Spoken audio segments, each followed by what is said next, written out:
Le voy a invitar para que abra su Biblia en el libro de Deuteronomio, capítulo 3. Busque por favor el versículo 23.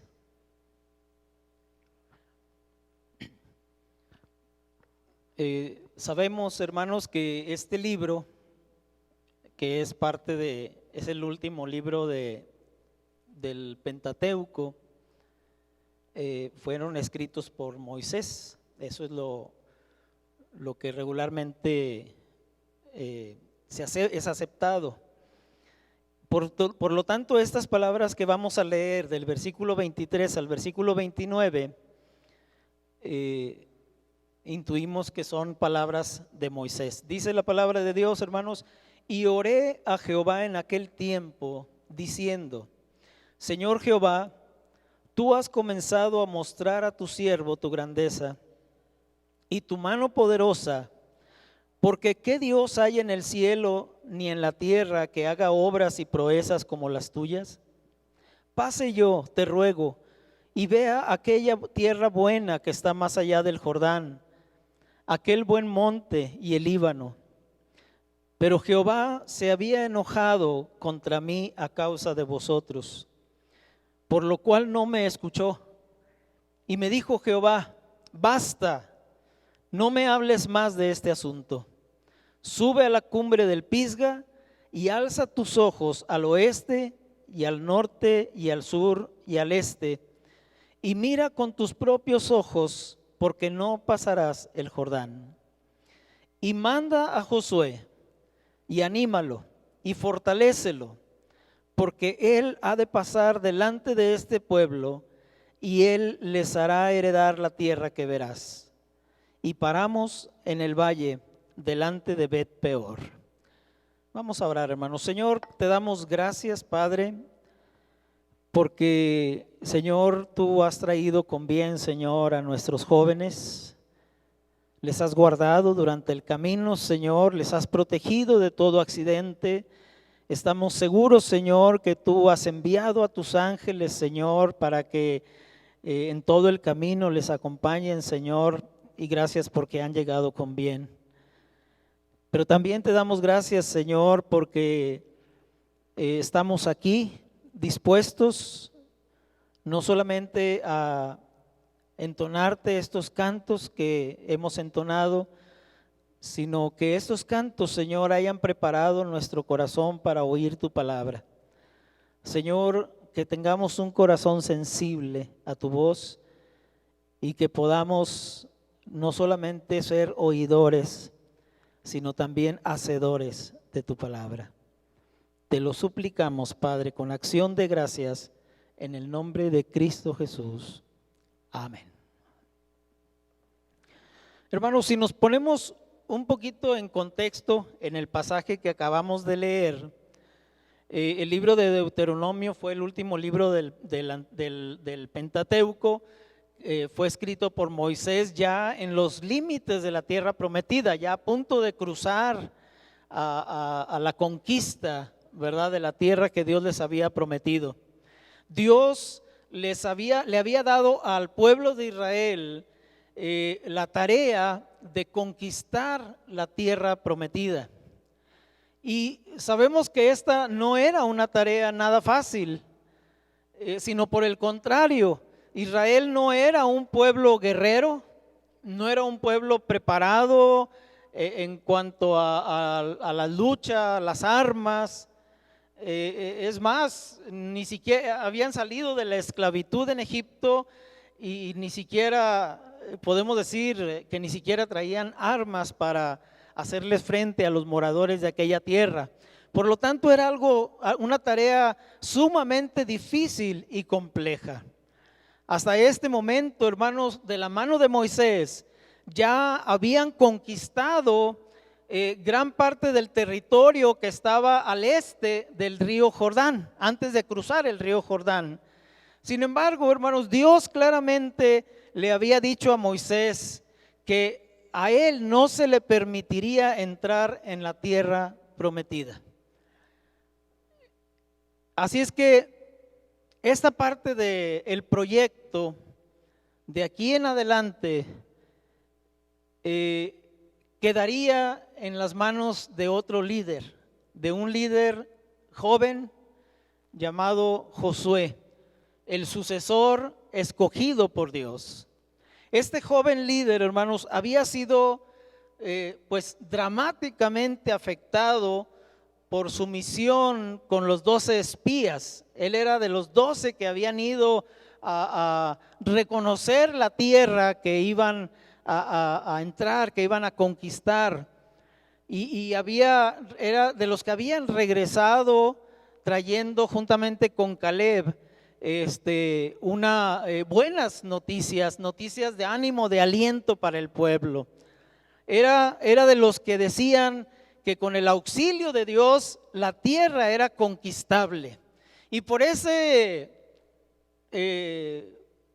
mensaje, por esas palabras, el pueblo, atemorizado por lo que los otros 10 espías habían informado, el pueblo prácticamente o casi lo habían apedreado. Seguramente después de esta experiencia que sufrió Josué, donde estuvo a punto de morir apedreado por el pueblo, no se sentía seguramente en condiciones de asumir el mando frente a este tremendo desafío y sobre todo de sustituir a un líder tan grande, tan amado, tan usado por Dios como lo era Moisés. Es debido, hermanos, a esta realidad que el Señor le habla a Moisés y le da unas claras directrices acerca de la tarea que debía realizar con su sucesor.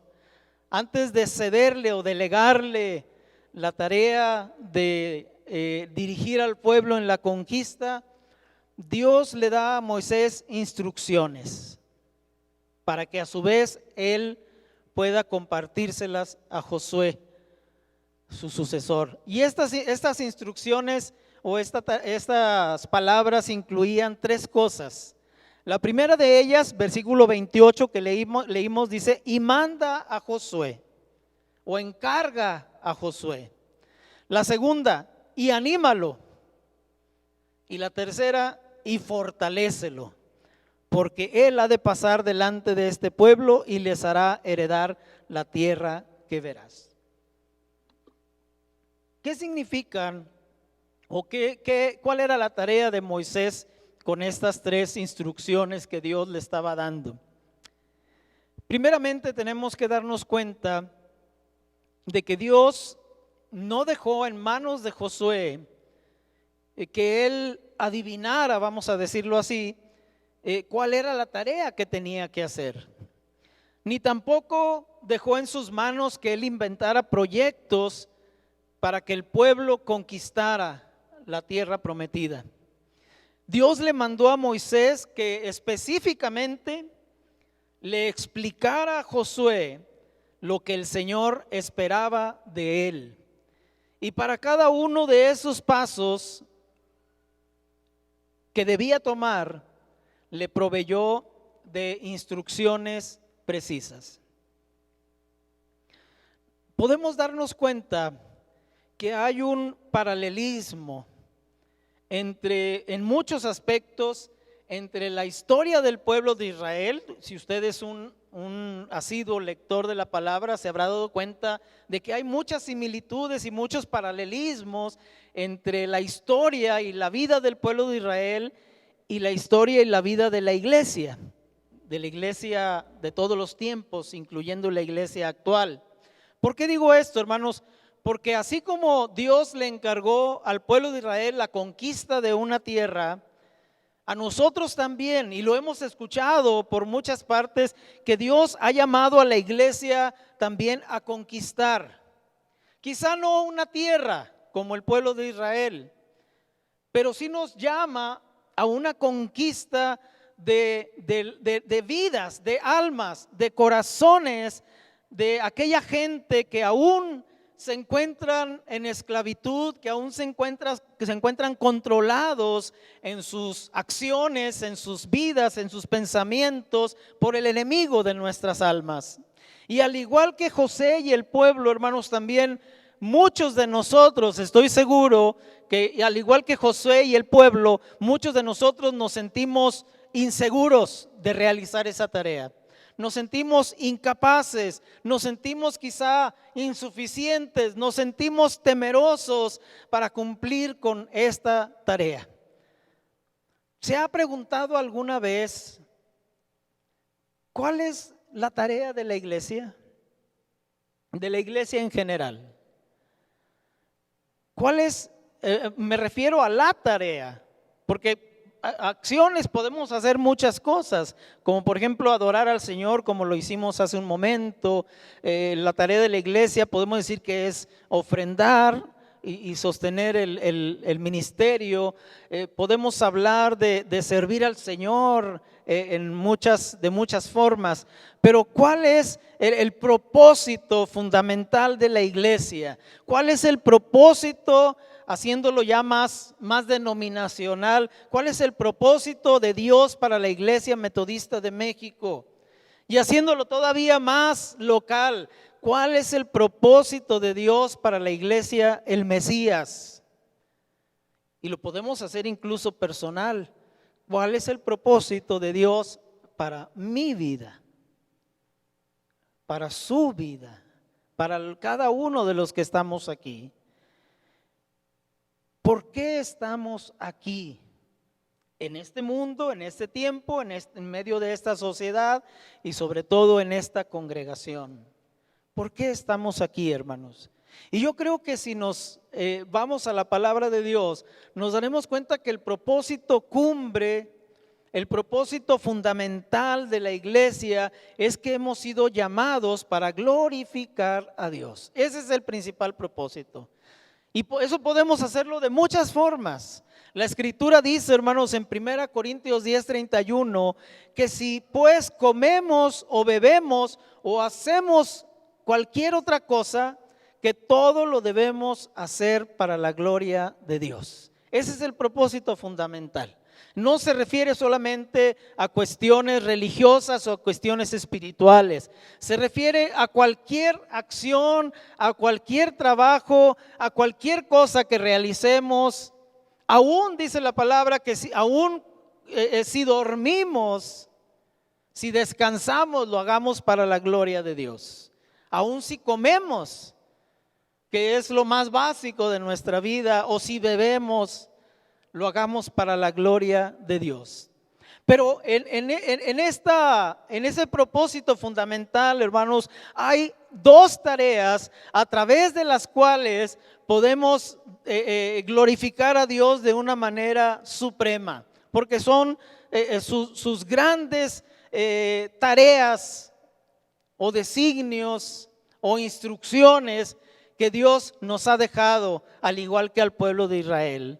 El primero de ellos, hermanos, o podemos hablar de ellos como uno, el gran mandamiento, y el segundo, la gran comisión. El gran mandamiento, yo creo que todos lo sabemos, lo podemos encontrar en Mateo 22, 36 al 40, si gusta anotarlo por ahí. Y dice lo siguiente, cuando un personaje ahí interroga a Jesús: Maestro, ¿cuál es el gran mandamiento de la ley? Y Jesús le dijo: amarás al Señor tu Dios con todo tu corazón y con toda tu alma y con toda tu mente. Este es el primero y grande mandamiento. Y el segundo es semejante: amarás a tu prójimo como a ti mismo. De estos dos mandamientos depende la ley, toda la ley y los profetas. Ese es el gran mandamiento, hermanos. Pero también tenemos como propósito la gran comisión, que también yo creo que todos conocemos. Ahí en Mateo capítulo 28, 19 y 20 dice: por tanto, id y haced discípulos a todas las naciones, bautizándolos en el nombre del Padre y del Hijo y del Espíritu Santo, enseñándoles que guarden todas las cosas que os he mandado. Y he aquí yo estoy con vosotros todos los días hasta el fin del mundo. Estas son las dos grandes instrucciones que el Señor ha dejado a la iglesia de todos los siglos, incluyendo la del siglo XXI. La pregunta es, hermanos, ¿hasta dónde estamos llevándolas a cabo? Tanto el gran mandamiento, como la segunda, la gran comisión. Hágase esas preguntas. ¿Hasta dónde, como en lo personal, como hijo de Dios, estoy llevando a cabo estas dos tareas? ¿Hasta dónde, como hijo de Dios, estoy cumpliendo con la gran comisión? Moisés se encargó de instruir o de encargar a Josué, de decirle qué es lo que Dios quería que hiciera. Y a través de su palabra, hermanos, el Espíritu Santo se encarga también de instruirnos y de encargarnos las dos grandes tareas que nos ha dejado. Ahora ya lo sabemos. Si no lo sabía usted, ahora ya lo sabe. Que son dos tareas nada más: el amar a Dios, amar al prójimo, y el hacer discípulos a todas las naciones. Lo segundo que hizo Moisés con Josué fue, como dice ahí el versículo 28 del capítulo 3 de Deuteronomio, dice: y manda a Josué. Y la segunda cosa dice: y anímalo. Anímalo. Este era el segundo aspecto del trabajo que Dios le había designado a Moisés: la responsabilidad de animar a Josué. La palabra original, animar, hermanos, se refiere uno de sus significados es a otorgarle poder y fuerza a la persona de Josué, a delegarle el poder para que Josué pudiera cumplir con su tarea. Y el medio principal, hermanos, para hacer esto es ayudar a la persona no solamente a tomar conciencia de su tarea, de su labor, sino también a darnos cuenta, hermanos, dónde estamos parados como siervos de Dios. No solamente cuál es nuestra función, sino con qué contamos para cumplirla. Con qué herramientas contamos para cumplir la gran comisión. Y note, hermanos, que en cada llamado que Dios hizo a alguna persona en la palabra de Dios, parte de la estrategia que del Señor fue recordarle a todo aquel que Él llamaba, fue recordarle que Él no haría las cosas solos. Josué no estaba solo para hacer la tarea. Josué contaba con un auxilio, con una presencia que iba a estar con él en todo momento, y es la presencia de Dios. Ahí en el libro de Josué, si usted gusta abrirlo, en el capítulo número 1, en el versículo 5, le dice Dios a Josué: nadie te podrá hacer frente en todos los días de tu vida. Como estuve con Moisés, estaré también contigo. No te dejaré ni te desampararé. Y en el versículo 9 dice otras palabras: mira que te mando que te esfuerces y seas valiente. No temas ni desmayes, porque Jehová tu Dios estará contigo en donde quiera que vayas. Y esa misma, hermanos, esa misma promesa nos es dada a cada uno de nosotros. Esa misma promesa, hermanos, fue una de las cosas que más fortaleció al Hijo de Dios, a Jesucristo, durante su ministerio. El saber que desde el principio nunca estuvo solo. Desde que Él llegó a este mundo, Dios el Padre nunca le dejó. En Mateo capítulo 3, versículos 16 y 17 dice: y Jesús, después que fue bautizado, salió luego del agua, y he aquí los cielos le fueron abiertos, y vio al Espíritu de Dios que descendía como paloma y venía sobre él.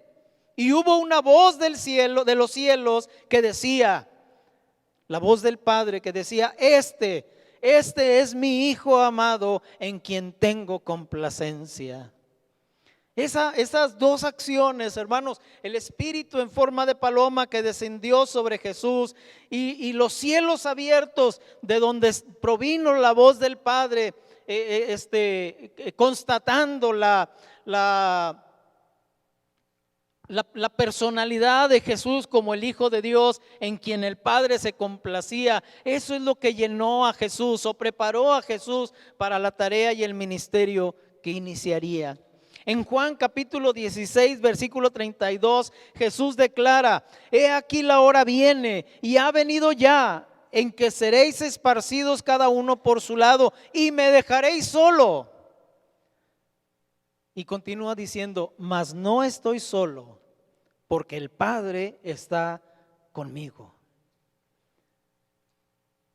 Y finalmente, hermanos, en Juan capítulo 13, versículo 3, mientras comía la cena, la última cena con sus discípulos, Juan afirma a Jesús con estas palabras: sabiendo Jesús que el Padre le había dado todas las cosas en las manos, y que había salido de Dios y a Dios iba. Jesús sabía, hermanos, que Dios estaba con él. Y nosotros tenemos también que estar seguros de que para llevar a cabo la tarea que nos ha sido encomendada como cristianos y como iglesia, no estamos solos. El Señor está con nosotros. La palabra de Dios en la gran comisión finaliza diciendo: y he aquí, yo estoy con vosotros todos los días hasta el fin del mundo.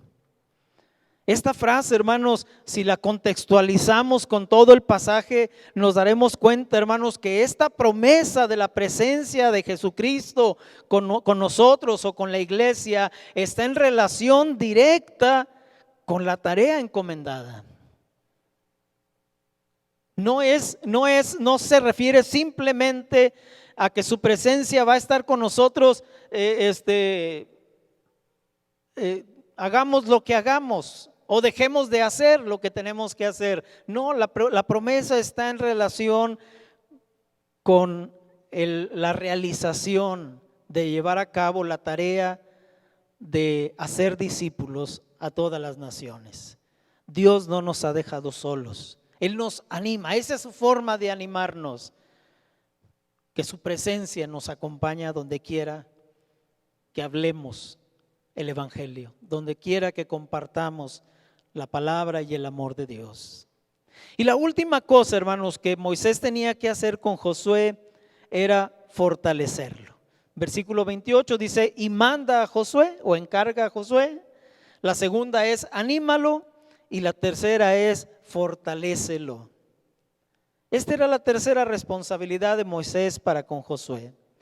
Yo le pregunto, ¿qué viene a su mente cuando escucha la palabra fortalecer? ¿Fortalecer algo o fortalecer a alguien? Piénselo por un momento. ¿Qué viene a mi mente cuando escucho la palabra fortalecer? Si hablamos, por ejemplo, de una construcción, cuando el arquitecto dice hay que fortalecer esta viga o hay que fortalecer esta columna, nos está hablando de que algo sucede con esa columna, de que ahí está débil y necesita ser fortalecida. Hay que hacer algo para que la construcción no se venga abajo. Bueno, pues la palabra que se usa en el texto hebreo para fortalecer se refiere a la labor, hermanos, de identificar nuestras debilidades, que no podemos dudar que las tenemos. Identificar nuestras debilidades y dar los pasos necesarios para reparar lo que necesitemos reparar. Eso también es importante, hermanos. Nosotros a veces vemos a los personajes de la Escritura como superhombres, como supercristianos, ¿verdad? Por todo lo que hicieron, por todo lo que lograron. Sin embargo, hermanos, tenemos que darnos cuenta que al parecer Josué era un hombre, un joven temeroso, era un joven inseguro, sobre todo para la tarea que le estaba siendo encomendada. Y obviamente estas dos debilidades serían un obstáculo para su ministerio. La solución, hermanos, no estaba en desaprobar su capacidad a través de estas características, sino en ayudarlo a superarlas. Y una vez debidamente fortalecido, él podría entonces sí hacerle frente a cualquier desafío. Hermanos, ¿cómo nos sentimos nosotros? Porque la instrucción acerca de la tarea que Dios nos ha encomendado, yo en el boletín le puse cuál es como título, cuál es o preparándonos para cumplir la voluntad de Dios en este 2020. Aunque en realidad la tarea es para toda nuestra vida, todo el resto de nuestra vida. Pero podemos comenzar en este año. ¿Cuál es la instrucción en la tarea que Dios nos ha encomendado? Ya la conocemos, la gran comisión, la promesa de su presencia para realizarla. Ya tenemos la seguridad de que es una realidad.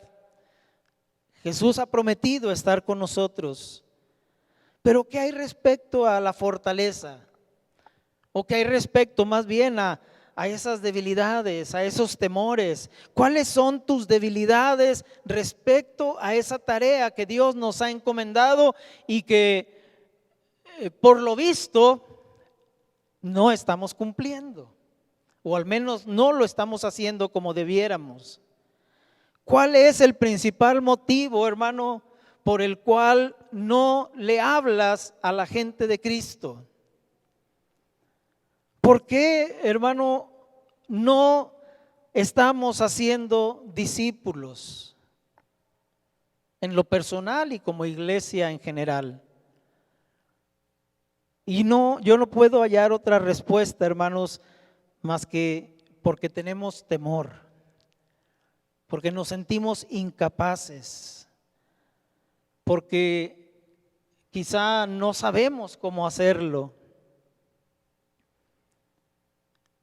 Y déjeme decirle que esa es la labor del liderazgo, esa es la labor de los pastores que han pasado por esta iglesia, por este lugar, el enseñar a la congregación cuál es nuestra tarea y enseñar también cómo realizar esa tarea de la gran comisión.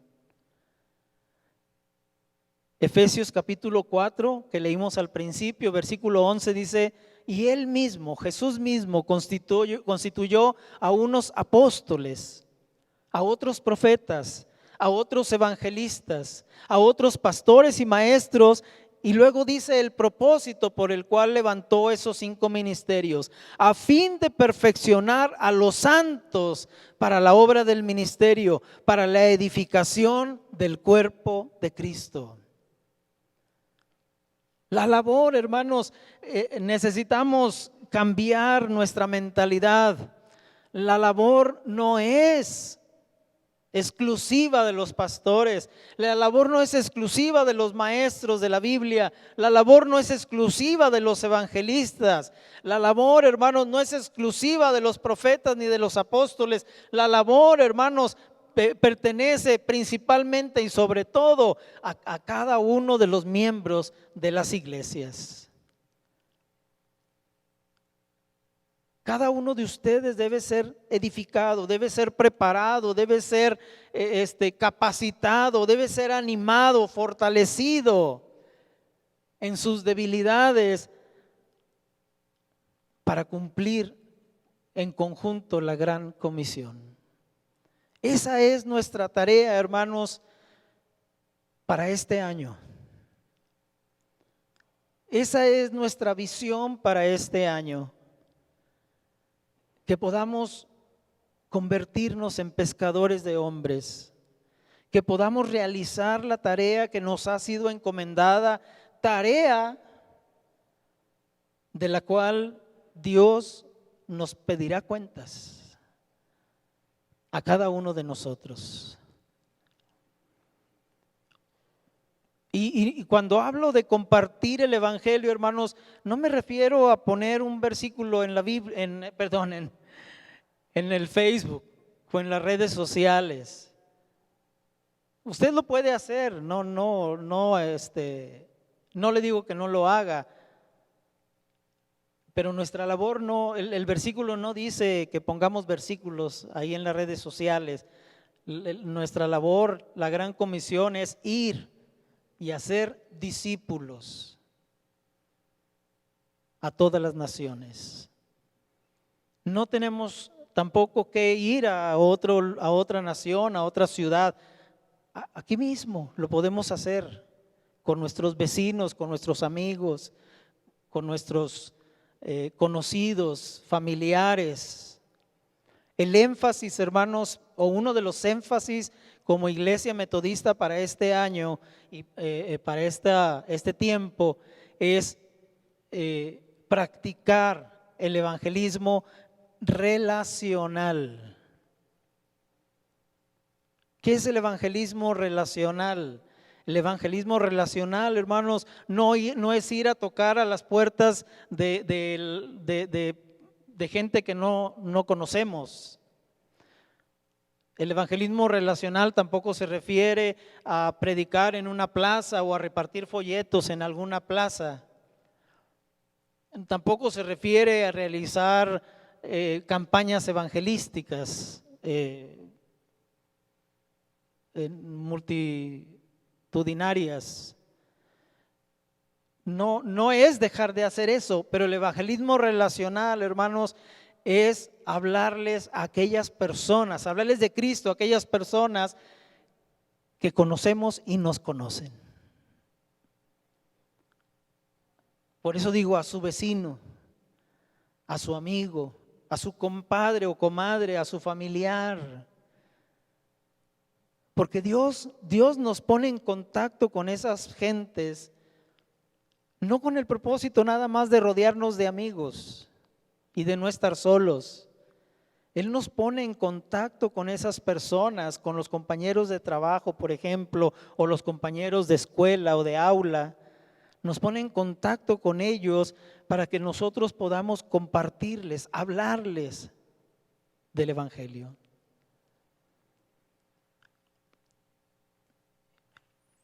Y si mal no recuerdo, la Escritura nos exhorta o nos anima a hacerlo diciendo que si sabemos hacer lo bueno y no lo estamos haciendo, nos es contado como pecado. Porque a eso hemos sido llamados, a cumplir la gran comisión. Por lo menos, hermanos, lo que yo les invitaría, la manera más sencilla para comenzar a hacerlo, que yo los animaría es a traer invitados a los cultos. A traer un invitado o una invitada, perdón, vamos a decir a la femenil, a traer un invitado, un varón invitado a los varones, a traer un joven invitado a la liga de jóvenes o a la liga de intermedios. Es lo menos que podemos hacer, no es lo que Jesús nos está pidiendo. Jesús nos pide que hagamos discípulos, no que traigamos invitados, pero podemos comenzar a perder el miedo de esa manera. Podemos comenzar por lo menos acercando a alguien para que escuche la palabra de Dios, para que conviva con otros cristianos y se dé cuenta cómo conviven los cristianos. Y espero que les demos buen testimonio, no que nos peleemos ahí en el grupo. Y de esa manera ir acercando a la gente y vayamos perdiendo el miedo, y al rato no solamente traemos un invitado, sino traemos un convertido al que le hablamos de Cristo y recibió la palabra de Dios, y ya lo traemos aquí a la casa de Dios, al templo, a alguno de los grupos.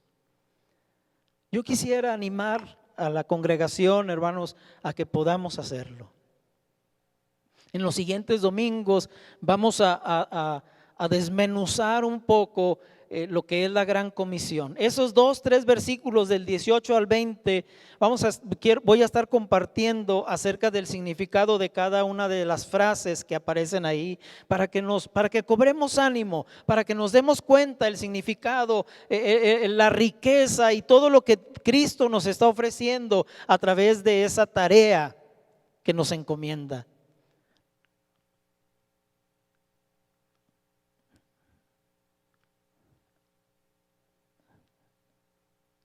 Estamos comenzando un nuevo año, hermanos, y algunos dicen, ¿verdad?, una nueva década. Otros dicen que todavía no, que este es el último año de la década. Pero de una manera o de otra, lo que sí estamos comenzando es un año. Y podemos seguir dando vueltas como Israel en el desierto, sin llegar a ningún lado, sin tener una meta. O podemos proponernos una meta como iglesia. ¿Qué le parece la meta de que cada uno de nosotros durante todo este año, los 366 días, porque hasta eso tenemos un día más en este año? Bueno, ya no son 366, pero todavía nos quedan muchos. Pero yo les propongo como meta, hermanos, que cada uno de nosotros podamos traer una persona aquí a este lugar y que permanezca. Llevarlo a los pies de Cristo e invitarlo a congregarse aquí con nosotros. Una persona por año, nada más.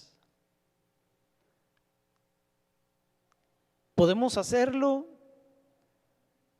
Yo creo que sí, porque es voluntad de Dios, porque Dios quiere que suceda, porque Dios tiene corazones, vidas ya preparadas, o como dijo Jesús, que alcemos nuestra vista y miremos que la mies, la cosecha está lista, está blanca para la siega. Solamente faltan los obreros. Y los obreros somos nosotros. Que cada uno de nosotros traigamos una persona en este año.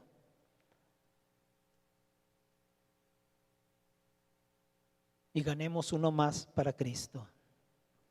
Como le digo, podemos hacerlo. O podemos seguir dando vueltas en el desierto como Israel sin llegar a ningún lado.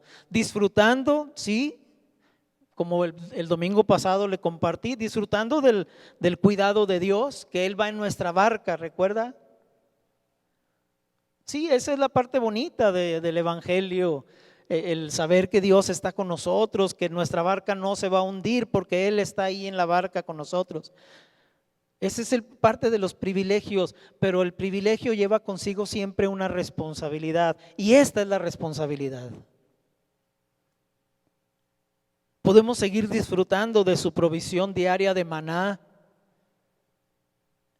de todo lo que necesitamos. Dios nos ha provisto de todo lo que hemos necesitado. Y podemos seguir por mucho tiempo mirando de lejos la tierra por conquistar y viendo cómo otros se atreven, cómo otros cristianos se atreven, cómo otras iglesias se atreven. O por otro lado, podemos decidir valientemente entrar a conquistar la tierra, lo cual implica hacer cambios, implica invertir tiempo, implica afrontar quizá luchas, peligros, pero también implica emociones, victorias, vidas transformadas y sobre todo el gozo que experimentamos cuando obedecemos la tarea que Dios nos ha encomendado. Cuando la Escritura dice, hermanos, que hay gozo en los cielos cuando un pecador se arrepiente, no solamente es en los cielos. Cuando usted lleva a una persona a los pies de Cristo y usted ve a esa persona rendida e incluso lo ve que sus ojos se le llenan de lágrimas o que sus lágrimas fluyen de sus ojos porque está siendo bendecido, tocado por el Espíritu Santo, hay un gozo en el corazón de aquel que llevó esa alma a los pies de Cristo.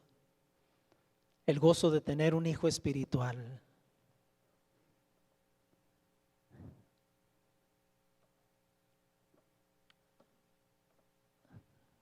¿Qué le parece, hermanos?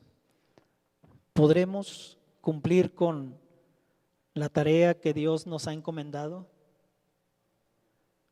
¿O queremos seguir igual?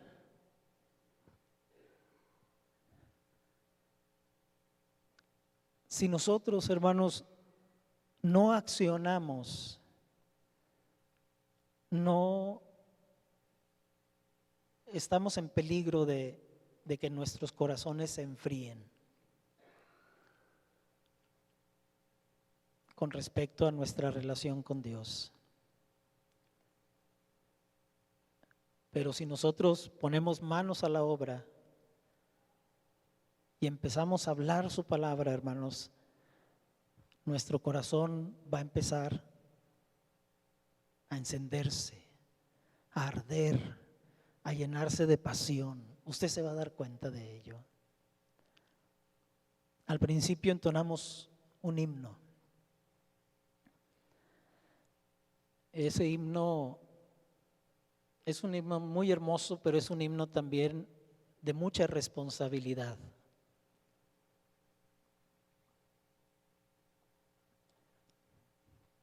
Yo quiero pedirle que cierre sus ojos y escuche lo que cantamos. Porque a veces cantamos, pero no escuchamos lo que estamos cantando. Yo le pido ahorita que no lo cante, solamente escúchelo. Y ese himno dice así: muchos que viven en tu derredor, tristes, hambrientos están. Tú por tu vida les puedes llevar gozo, luz y bendición. Usa mi vida, usa mi vida para tu gloria, oh Jesús. Todos los días yo